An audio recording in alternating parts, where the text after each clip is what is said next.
Colon cancer constitutes a major public health problem worldwide. It is a condition whose incidence is constantly increasing and represents one of the leading causes of cancer-related mortality. This type of cancer can be sporadic, accounting for about 80% of cases, or hereditary, involving nearly 20% of patients. In general, colorectal cancer develops progressively from precancerous lesions, particularly adenomas. This highlights the crucial importance of early screening to identify and treat these lesions before they undergo malignant transformation. The diagnosis is based on a clinical evaluation complemented by endoscopic examinations and histological confirmation through biopsy. The prognosis of patients is closely linked to the earliness of the diagnosis. The earlier the disease is detected, the better the chances of survival and cure. The management of colon cancer is based on a collective decision made during a multidisciplinary team meeting. The main objective is to choose a curative treatment whenever possible.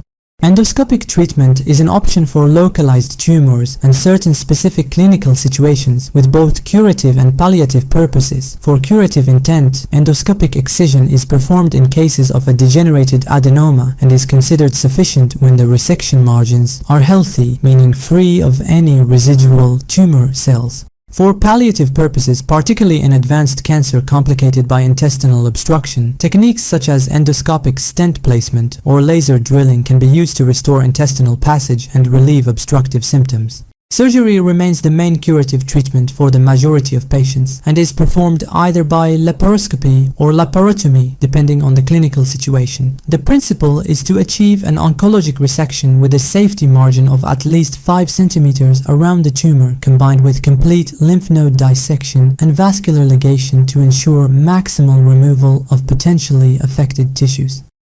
The choice of resection type depends on the tumor's location and extent and may include hemicolectomy, right or left, which involves removal of half of the colon, segmental colectomy, targeting a specific portion of the colon, or subtotal or total colectomy, which entails near complete or complete removal of the colon and may sometimes be associated with proctectomy.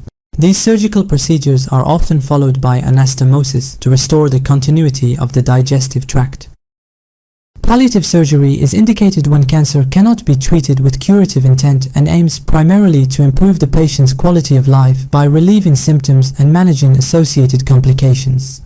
Debulking procedures or clean resections may be performed to reduce tumor burden and alleviate symptoms caused by mass effect. In the presence of an obstructive tumor, several options can be considered, including internal or external bypass procedures to circumvent the obstruction or placement of an endoluminal stent to restore intestinal continuity.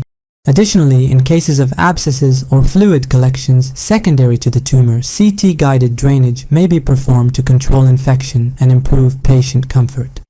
Adjuvant treatment complements surgery to optimize therapeutic success and minimize the risk of recurrence. Chemotherapy, when administered after surgery, is referred to as adjuvant chemotherapy and aims to eliminate residual tumor cells and prevent recurrences. Conversely, neoadjuvant chemotherapy is used before surgery to reduce the size of the tumor and facilitate its excision. On the other hand, radiotherapy generally does not play a major role in the treatment of colon cancer. However, it may be used in specific contexts when indicated.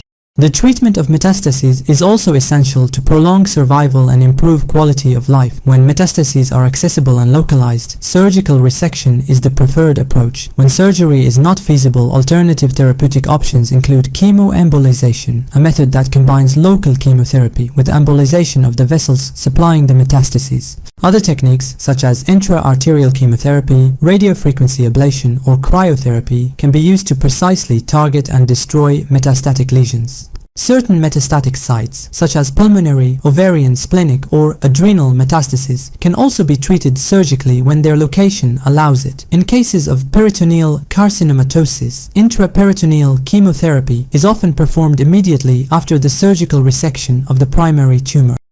Treatment indications depend primarily on the presence or absence of metastases and the overall clinical context. In the absence of metastases, management is based on surgical resection combined with lymph node dissection, with curative surgery being the reference treatment for uncomplicated cases, sometimes followed by adjuvant chemotherapy to reduce the risk of recurrence. In complicated cancers, however, the initial priority is to manage the complications surgically, with definitive oncologic treatment postponed until the patient's condition stabilizes. In the presence of metastases, stage 4, the therapeutic approach depends on whether the metastases are resectable. When they are resectable, treatment usually begins with neoadjuvant chemotherapy to reduce tumor size and facilitate surgical removal, followed by surgery and often adjuvant chemotherapy to eliminate residual disease and prevent recurrence. When metastases are non-resectable, management is palliative, with chemotherapy aimed at slowing disease progression, alleviating symptoms, and improving the patient's quality of life.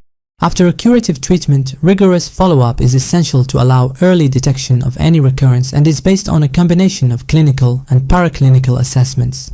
Regular clinical examinations remain a fundamental component during follow-up visits, while paraclinical monitoring includes imaging such as abdominal ultrasound or thoraco-abdominopelvic (CT) scans performed every 3 months during the first 3 years.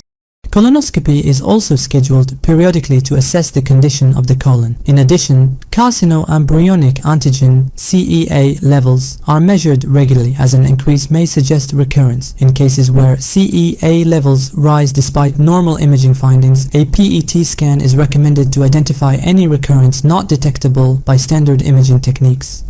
Screening for colon cancer is organized according to the individual's level of risk. In average risk individuals, screening begins with the hemoccult test, fecal occult blood test, and if the result is positive, a colonoscopy is systematically performed to confirm or rule out the presence of precancerous or cancerous lesions. In high-risk individuals, colonoscopy is used directly as the primary screening method due to the increased likelihood of developing colorectal cancer.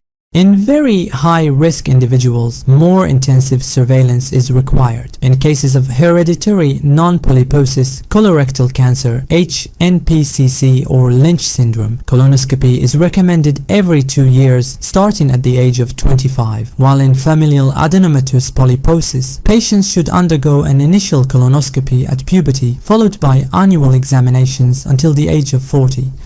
Thanks for watching until the end, and don't forget to like and subscribe for more videos.